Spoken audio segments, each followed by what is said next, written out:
Hi there. In this video, we're going to talk a little bit about what are the reasons for poor growth of the hair that was transplanted. There are many things to discuss here, so without further ado, let's just get started.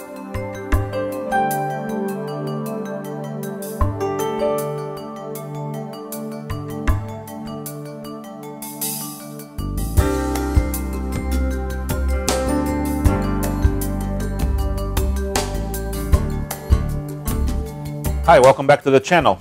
It's nice to see you again.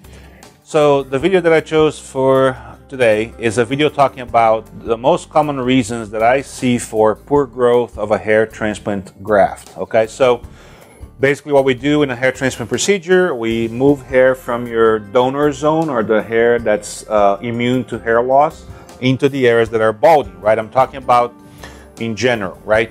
So these hairs, once we move them from one place to the next, we have to physically harvest them from here. And there's the strip technique, the FUE technique. We have videos here on the channel about those two and the differences, so I can link them here for you to watch it. So once you harvest the hairs, and the hairs have to be implanted or reinserted into the recipient areas, there's a whole technique that goes along with it. We'll discuss a little bit of that here, but at the end of the day, we want the hairs to grow, and we want everything that we transplant to grow, right? So nowadays we have optimized storage solutions to keep these grafts or the hairs while we wait between harvest and re-implanting. There's been some key studies that were done in the past that actually looked at different ways to preserve these hairs and different times of replacement, and gives us an idea of survival rate. But every surgery that we do, every transplant, we approach as a very carefully planned procedure. There's a whole architecture, a whole team effort that goes along in the transplant, and every particular stage of it has to be efficiently done and rehearsed and be done by experienced people, so that you can enjoy a great result with great growth, right? Otherwise, what's the point of doing it, right? So if you compare these hair grafts or hair follicles as like a little plant, you're basically harvesting it from one area in the soil and you're going to plant it in another area. And so that soil that's going to now receive that seed or that hair needs to be in good shape as well. So a lot of good things go into that, and we're going to talk a little bit about that here. The first thing I want to do is define for you what is a follicular unit, right? So there's a video that we recorded here that talks about what is a hair graft. The link I'm going to put up here for you too. That's a pretty popular video on the channel because it explains what that is, which is basically what hair transplants are based at. But I'm going to go back to and give you a little bit of background here. So basically, a follicular unit is a group of hair that naturally grows together from your donor zone, right? So if you look at this close up here of that patient's area, you'll see, for example, this is a 2-hair follicular unit. So hairs are bundled together in a group of 2. This is a 4-hair, 1, 2, 3, 4. One hair is very small, but it's bundled in a hair group. So that's a follicular unit, or a unit or follicles, right? So when we transplant, we will remove these hairs as they come and the bundle. So this will become a 4-hair implant or graft. This will become a 2-hair graft, and so on and so forth. We keep them together because together they grow better. It's like little family units. If you separate them, if you break them and split them, they may not grow as well, because sometimes these follicles share the same structures into these bundles. So that's a little bit more detail that I'm going to go in right now. But anyway, it's important to know that if you preserve the follicular unit intact, you're going to have better growth. That's important. These are some close-up pictures of those follicular units. So here from the microscope, you can see how they grow into these bundles. Like this is a 3-hair follicular unit, a 2-hair. There are some singles here, some doubles, and some triples. So those are the pieces that we use to implant. And each one of these is called a hair graft. Whether it's a 1-hair graft, a 2-hair graft, or a 3 or a 4, they're all called hair grafts. And that's the unit of hair transplantation. That's how we base our surgeries on, right? So the phases of a hair transplant procedure are: first, it starts with the consultation, where we go through the planning, the education part for you, and if surgery is recommended, then there's a preoperative phase. The preoperative phase, we're going to make sure that you have, your health in good shape, all that. Then goes the surgery, where I need to be careful with all the aspects, like I said. Then there goes the postoperative phase, and then we're going to see the growth a year later, the final growth. Some growth will be noted at 4 months or 3 to 4 months, more growth at 6 to 8 months, and a full result in a year. So each one of these phases is very important. Now, I've lectured about this before, and it's something that I've always tried to study because, we see it sometimes, no matter how experienced you are, you deal with some unknowns, right? Blood supply to the scalp, things that you just can't predict, me or you. We can't predict those things. So I've always been interested in understanding mechanisms of poor growth. So when I look at this, I actually made a classification that it divides the poor growth into phases according to the surgery so that I can sort of try to predict if you are at risk for poor growth from the very beginning. So I divide these things into preoperative causes. That is, for example, if you have health conditions such as diabetes, if you're a smoker, if you've had heart attacks in the past, or stroke, or anything like that, or kidney, renal insufficiency, kidney failure, any kind of health problems, hypothyroidism, thyroid disorders, anemia, all these things can interfere with your healing, okay? Some of these cardiovascular diseases like hypertension, previous history of coronary artery disease, or heart attacks or strokes tell me that your microcirculation may be compromised, and that is what's going to nurture these grafts. So knowing that ahead of time, I can, okay, well, maybe this patient is at more risk for poor growth. So during the procedure, of course, we're going to make sure that you are healthy enough to undergo the surgery. But, assuming that, we'll talk to your cardiologist if that's the case and get you ready. But when I'm actually doing the surgery for you, I'm going to make some changes on my protocol just to go around these potential problems so that we can avoid them. Okay, so that's important, and that's what I call pre-op phase. So it involves a very detailed consultation on my part and getting a detailed medical history from you so I can pick up all these little red flags early on so I can start planning for your procedure down the road. So the next category is intraoperative causes. So those are things that may happen during the actual procedure that can actually interfere with the growth down the road. And this is under my control, right? As your surgeon, I have to be in charge of our team, the team that is helping me do the procedure for you. So again, it's important to have a team that understands all the process, that looks at every detail along the time. A hair transplant procedure is a very lengthy procedure. Most of the time, it's like 5 hours, 6 hours, 7 hours in a surgery. So these hairs are exposed to some factors, and we need to be careful preserving them. Starts with the harvesting. Planning where to harvest the hairs from, whether you do a strip or a FUE procedure. I need to make sure I harvest hairs that are inside your safe donor zone. Don't want to go too high, don't want to go too low, because those are areas that are potentially problematic. If your hair loss advances, then you're going to lose those hairs. So it's important to stay within the safe limits. Also, when harvesting the hairs, I'm going to go back here a second, you can see how I harvest here. These are my hands, and this is one of my assistants, and the hair is quickly picked from here and placed in this storage solution. There's a little cup here on the ring, on the finger, that has inside of it a storage solution that's designed to protect the hairs. As soon as a few hairs are here, they're actually taken away and placed on a cold bath so that the temperature is lowered. The metabolic rate of those hair cells is lowered, so there's less trauma until they go back into the scalp again on the recipient area. So every one of these little steps is very important. If there's a break in the chain there, that's going to derail the whole thing down the road. It's important when we're harvesting grafts. In this case, that's a detailed picture of an FUE harvest. Strip harvest is the same way, but we're going to be looking in the microscope for this. But we talked a little bit about the follicular units, a little bit ago. This is a follicular unit here, so you can see all the little structures. If you look closely, you can even see the sebaceous glands, the little shiny little bubbles here. Those are parts of the follicle that are very important. If they are not present, if I take a very small punch diameter here, I don't get all the follicles. You can see beautiful hair follicles here, 3 of them. There are 3 follicles exiting here. There's actually one behind, so there's 2 there, 2 there. There's one that we can't see because it's on the back side. There's a 4 hair follicular unit, and you can see all the glands. So that's a nice intact follicular unit.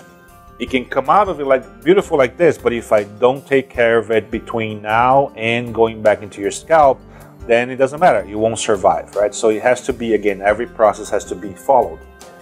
When we are placing them, we are picking them out with very small little forceps, very delicate, and we are placing them into the incision. So that has to be done very carefully. They have to be kept moist and cold also. When I make the incision sites, the recipient sites, with my device, whatever I'm using, a blade or a needle, I'm creating sites in a certain angle. You can see here the patient is, in this case, is laying down like this, and this is the top of the scalp. His body is this way.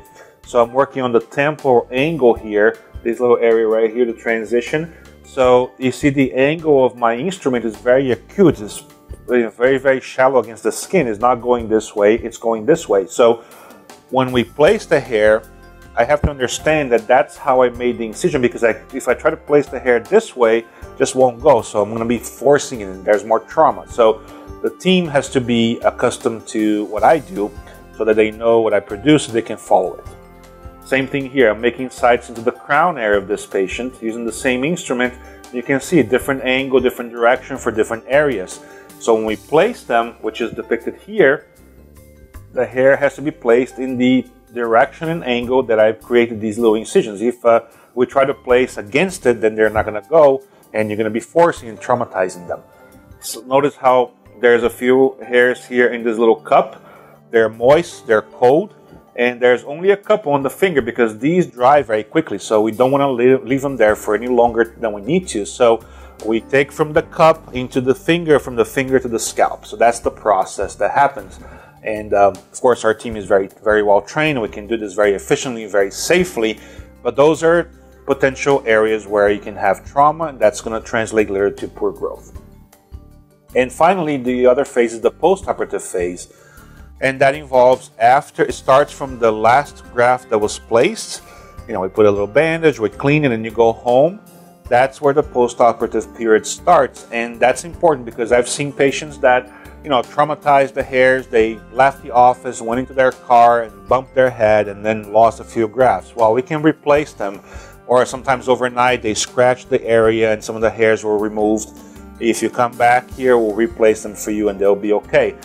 But there can be a trauma that's done after, right? So I've had patients, for example, who had the transplant, and then later, maybe a few months down the road, they had to have surgery because of whatever, and then the area was traumatized and they lost some of the grafts, or they were in an accident and there was some trauma to that area and damaged some of the follicles.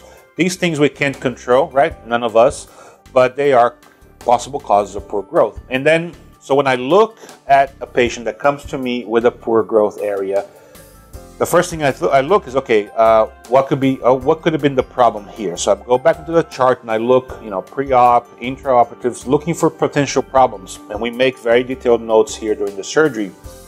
So sometimes I can identify things that may have happened. Maybe the surgery took a little bit longer because there was more bleeding or whatever, and that could have exposed the grafts to a longer time out of the body. Sometimes there could be some popping. That means when you place the hair and you put another one next to it, that other one comes out, and so there's more manipulation that can cause it. But what I look also for two things: diffuse poor growth, which means the area is diffusely thinner than I anticipated, so I know that some of the grafts didn't make it. And then there's localized poor growth. That means that most of the areas look great, and then there's one or two little areas where those hairs are not producing growth that we expected. So these things help me, because diffuse poor growth can be caused by certain things, or likely by certain things. Localized poor growth can be caused by other things. So that kind of directs me to the cause of it. And most of the time, you know, what we do is we do a little touch-up procedure where we actually refill those areas, and they tend to grow very well, because at that point I have, you know, hindsight from before, so I have more information at that time, and usually we can get them to grow pretty well. This just goes to show right after surgery, patients that have left the office. So again, the post-operative trauma, sometimes, you know, there can be scratching and removing of the hairs. Sometimes, you know, bump your head or traumatize it. So those can be causes of poor growth. So how to prevent it? Well, that's my job from beginning of surgery to the end of the surgery. And then the post-op, that's more in your hands, right? So be careful. not watch your head for cabinet doors or potential hazards as far as bumping for the first week or so. Afterwards, unless you have major trauma, you're not going to damage anything. So for the first week, just be careful, be aware of your head. Like we have an ingrown toenail, we're bumping that toe everywhere we go, right? So the same thing happens with the scalp. You're going to bump it on your car door frame, you're going to bump it at the house and different things. So just be aware of it. After a week, most of the hairs are already sort of fixed in place, and it's a little bit harder to do damage, but that can happen too. So between the consultation, the surgical execution, and the post-operative care, if everything falls in place really well, which normally does, you're going to have a great outcome. The hairs will grow beautiful, and you and I will be happy at the end.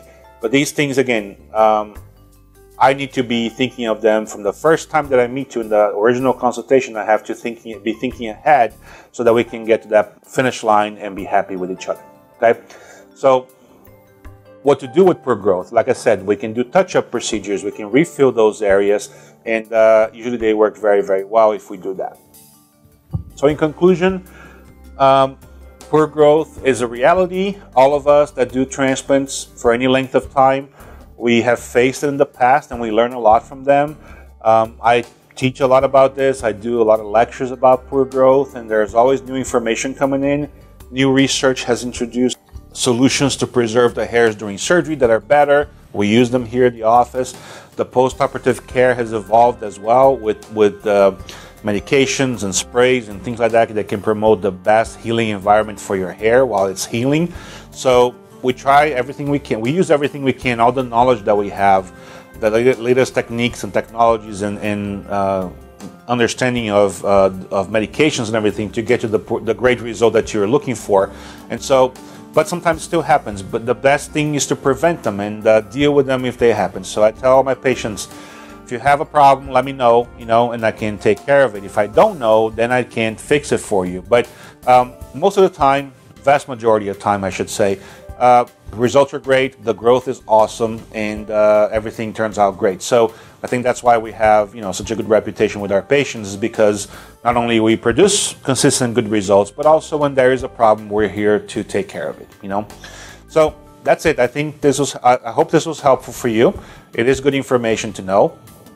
So you can use that information on your consultation, on your journey. If you did have a surgery that had poor growth, now you can sort of start thinking about that. Maybe something was missed, maybe not. Sometimes, there's the X factor too, which means we don't know, right? And that happens sometimes. But, just now If you like the video, click the like button below. It'll help this get to more people. If you like the channel, what we put together, click the subscribe button, and we appreciate that too. Okay, I'll see you next time. Stay tuned. Bye.